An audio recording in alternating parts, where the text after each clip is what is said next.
तो जिस शख्स के पीछे देश की सबसे बड़ी जांच एजेंसी पड़ गई हो, उस व्यक्तित्व की खैरियत पूछने के लिए राहुल गांधी जा पहुंचे। अब मुलाकात हुई, क्या बात हुई, ये दुनिया वाले पूछेंगे, मगर अंदर की खबर क्या है मैं बताऊंगा आपको। दोस्तों नमस्कार, मैं हूं आपके साथ तिलक चावला। आज बात होगी पूर्व गवर्नर सत्यपाल मलिक की। सत्यपाल मलिक जो इन दिनों बीमार चल रहे हैं और इलाज के लिए अस्पताल में भर्ती है। हो सकता है आप में से कुछ लोग जानते भी हों। उनकी अस्पताल से तस्वीरें भी सोशल मीडिया पर खूब वायरल हो रही हैं, लेकिन उसके बाद भी अंधभक्तों ने उनकी उन तस्वीरों पर सत्यपाल मलिक को ट्रोल करना बंद नहीं किया। पूरी दास्तान दिखाएंगे तो आपको इस बात का इल्म हो जाएगा कि आखिरकार मलिक को क्यों ट्रोल किया जा रहा है और बीजेपी समर्थक हाथ धोकर मलिक साहब के पीछे क्यों पड़ गए हैं। आगे बढ़े उससे पहले हम आपको यह बता दें कि अब सत्यपाल मलिक की हालत पहले से बेहतर बताई जा रही है। और जैसे कि हमने आपको बताया कि मलिक का हालचाल जानने के लिए देश की विपक्षी पार्टी के सबसे बड़े नेता राहुल गांधी उनसे मुलाकात करने पहुंचे। राम मनोहर लोहिया अस्पताल में यह मुलाकात होती है, हालचाल जाना।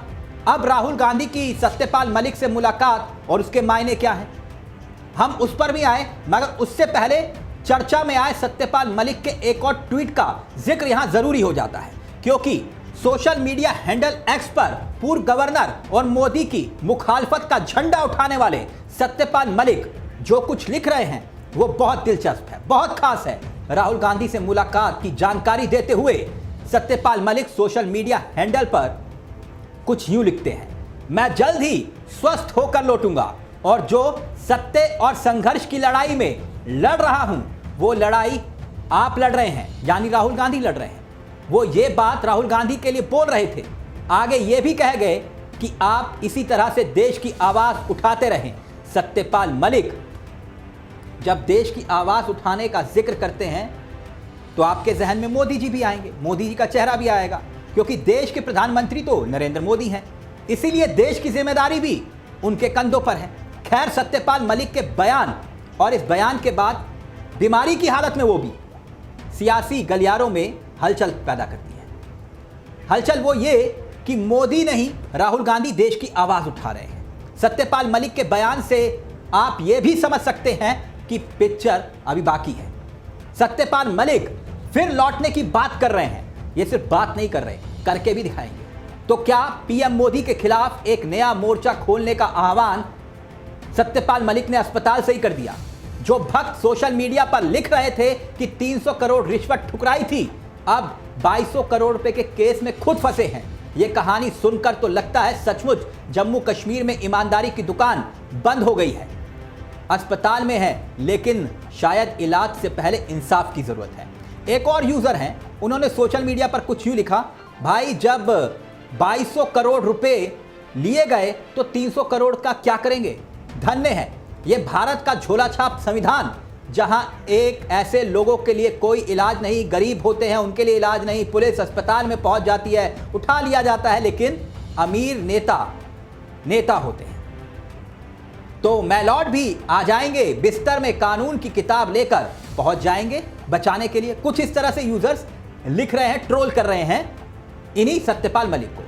अब आप समझ गए होंगे कि किस तरह से अस्पताल के बिस्तर पर इलाज करवा रहे सत्यपाल मलिक, जो नेता जिंदगी और मौत की जंग लड़ रहा है, उसको लेकर सोशल मीडिया पर किस तरह की चर्चाएं हो रही हैं, ट्रोल किया जा रहा है। और ट्रोल कौन कर रहा है आप जानते हैं। अब राहुल गांधी जब सत्यपाल मलिक से मुलाकात करने के लिए पहुंच गए तो बीजेपी ब्रिगेड की नींद हराम होना भी तय है।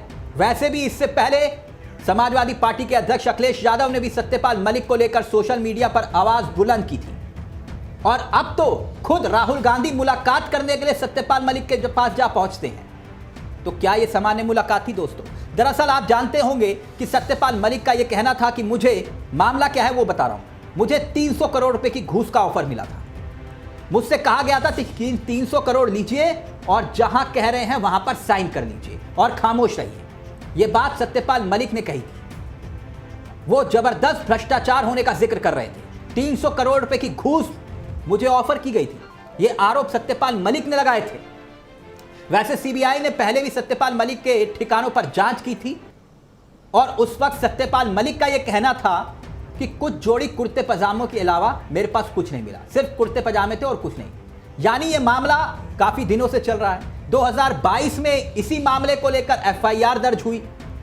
तब सीबीआई ने कहा था ये जो 2200 करोड़ रुपए का कीरो हाइड्रो पावर प्रोजेक्ट के लिए ठेका दिया गया 2019 में, उसमें भ्रष्टाचार का जिक्र किया गया। अब इसको लेकर सारा मामला चल रहा है और जो अधिकारी इस ठेके में शामिल थे उन सबके ऊपर मुकदमा दर्ज है और उसमें सत्यपाल मलिक साहब का नाम भी ऊपर आ गया। अब सवाल ये उठता है कि जो आदमी करप्शन की आवाज उठा रहा था, जो आरोप लगा रहा था, उसी पर मुकदमा और एफआईआर दर्ज होती है। सत्यपाल मलिक, उनके घर पे तलाशी होती है, उनके पास फिलहाल मनी ट्रायल के तौर पर पैसा नहीं मिला, जब कोई पैसा ही नहीं मिला, पहली बात। दूसरी बात ये कि Patel engineering company, Patel engineering मतलब गुजरात का मामला, उसको ठेका दिया गया था।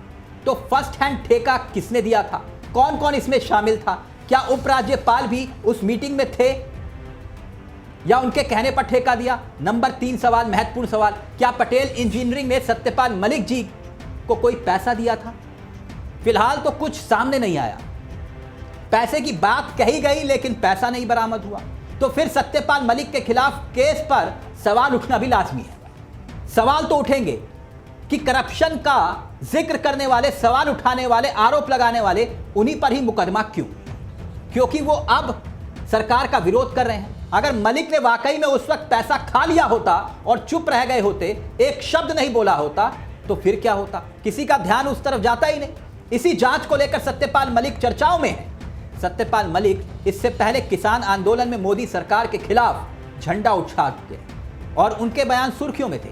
अदानी और अंबानी को लेकर, उनके रिश्तों को लेकर प्रधानमंत्री नरेंद्र मोदी को आईना दिखा चुके हैं, जिसकी वजह से वो मोदी समर्थकों के निशाने पर रहते हैं।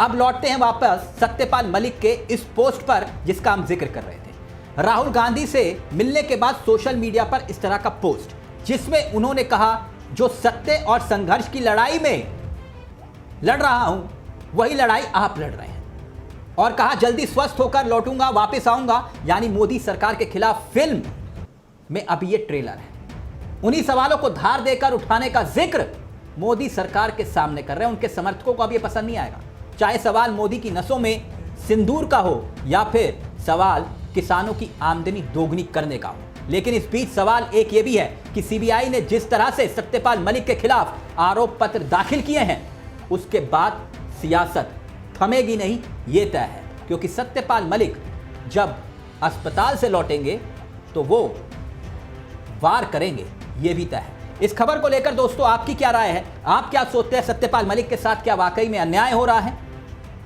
या फिर जानबूझकर उनको टारगेट किया जा रहा है, या फिर बेवजह मामले को तिल का ताड़ किया जा रहा है? इस मुद्दे पर अपनी राय हमें कमेंट बॉक्स में जरूर बताइएगा।